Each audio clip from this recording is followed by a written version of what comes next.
welcome to David Barclay, who's the advisor to the Mayor of Bristol on inclusion and who's taken time out of his busy schedule to talk to us today about questions of integration policy. So thank you very much, David. So do you think that there are any issues with the term integration from a policy perspective? Obviously, academically, it's been quite contested. Is that so in the policy world, would you say? I think it is. When my role started a couple of years ago now, 2018, there were some interesting conversations right at the beginning about whether my job title should be advisor on inclusion or whether it should be advisor on integration. And the focus was around migrant communities. And so part of the thinking why I ended up being inclusion and not integration was that there was a sense from senior politicians and others in the local authority that the implication of the word integration might be that the onus was on the individual to integrate into Bristol, so the onus was on the newcomer to then integrate. And actually what they wanted me to focus on, I remember the mayor said, you know, I want you to get involved in the plumbing of the city and think about how it could work better. And so the reason we went for that kind of inclusion is that the implication of that word is more about how can the city, how can the systems become more inclusive of newcomers. And so I think that kind of dynamic, I don't think that makes the word integration useless in the policy sphere or completely damaged goods, as it were. But I think it means that we have to use it quite carefully. We have to be quite clear about how we understand that term and frame it in such a way that what we're not saying is this is purely an individual exercise in becoming like the place or the people that they might be integrating into or with. And who in the policy, in a policy context like Bristol, who are the key stakeholders in conversations about inclusion or integration? Well, it's easier to say who isn't really than to say who is, in a sense, right? Because the remit is so broad that it can cover issues around housing, around employment, around health, around education, around language, and in each of those areas you might have a slightly different set of stakeholders. I think what we often find is to get meaningful change, you need some significant buy-in often from the local authority. And that doesn't just mean the politicians, but also the kind of mid-level or senior level council officers, so directors or team leaders within different departments. But you also need then, I think, often the buy-in from external to the council. So that might be about the leaders of voluntary sector organizations or business leaders, university leaders or academics or others. And really, I think for me, the magic happens when you get an interesting combination of those different organizations trying to come together and come up with something, a different way of doing things. So can you give me an example of where that magic's worked?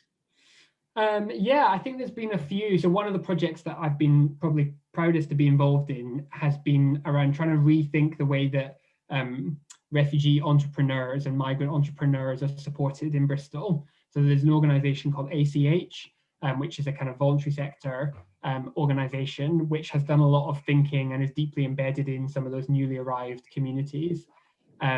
And they came up with a model that was also co-designed with an organization called Set Squared, which is a kind of incubator in Bristol that usually focuses on kind of high growth tech-based initiatives, but they realized that actually they weren't as inclusive or as diverse in terms of the people they were supporting as they wanted to be. So they formed this partnership with ACH, and then myself and my colleague and others actually from the West of England Combined Authority were able to bring in a kind of local government perspective and some access to funding and things like that. And what came out of that was a really interesting program, which kind of subverted some of the normal kind of ways of doing business when it comes to enterprise support. So whereas normally you have kind of classroom-based set time limits, you get up to 12 hours of support, and you get a very kind of, jargon-filled kind of templates for how to run a business successfully. None of that works for refugees, really. And so what we developed was a much more relational, longer term, more open-ended kind of connecting and facilitating type of support.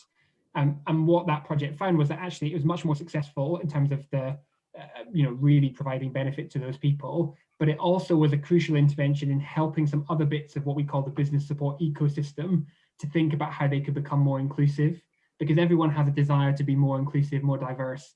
But actually it's really hard to achieve that in practice and to reach out to those communities. And so to have this different model, this different way of doing things, showcasing a different approach has been really formative. And ACH was successful in getting a significant amount of national government funding to kind of scale up that approach. So it was really nice to see that kind of different way of doing things being recognized in that way and continued to this day. Yeah, that's great. I mean, I suppose it sort of moves nicely onto my next question, is whether you think there's any challenges in combining integration policies on the one hand and anti-racist on the other. Yeah, I think that is an interesting challenge, and I think it has to be seen through this lens that actually the Mayor of Bristol, Marvin Rees, is very keen on emphasising, which is to see newcomers and migrants as assets to a place and not as a kind of burden. And so that whole refugee entrepreneurship program was great because it's about saying, actually these people have skills, and abilities and talents which can benefit not just themselves, but which can create job opportunities for others and can make the city a better place for everyone to live in. And so I think thinking about integration in that way, as saying, how can we equip and enable people to contribute, is a great way of then trying to break down some of those barriers in terms of anti-racism. Another kind of initiative that we've been quite heavily involved in is something called the We Are Bristol campaign, which has been a kind of public communications effort, which has been focused really on trying to make sure that as Brexit happens and some of those different bigger level dynamics, that we don't see a kind of spike in hate crime, or we try and do what we can to mitigate that and to say that's not who we are in Bristol. What we wanted to do through that campaign was just showcase the reality of who Bristol is and the people and the places that really make it such a special place to be.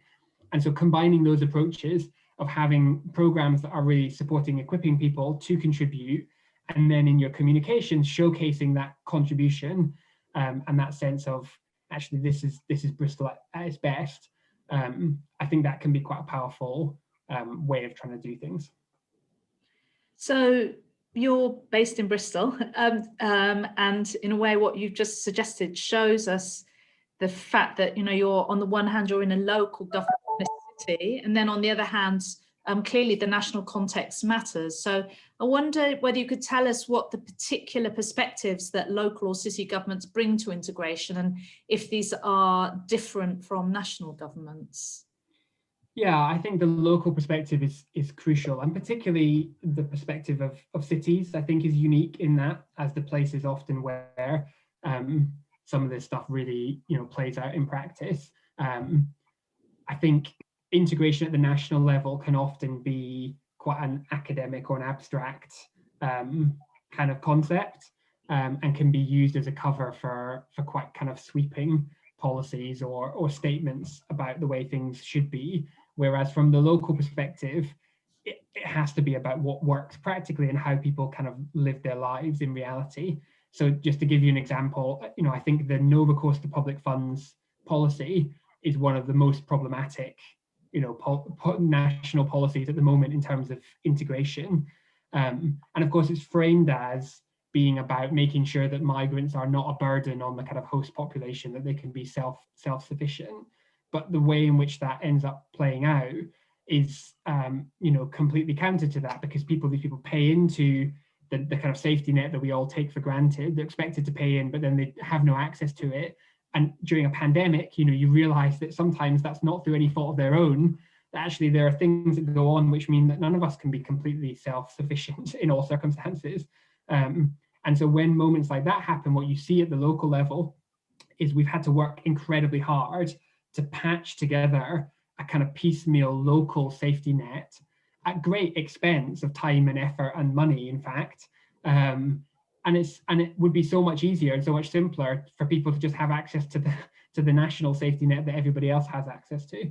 And so I think from that local perspective, you can see what are the real challenges for integration in terms of how people live their lives on the ground, and also where do some of these policies that might have a kind of integration frame perhaps at the national level actually can be really self-defeating when viewed through that kind of local lens. Thanks very much, David. That was really interesting. Not at all. Look forward to talking to you more. Okay, bye-bye. Thanks, bye.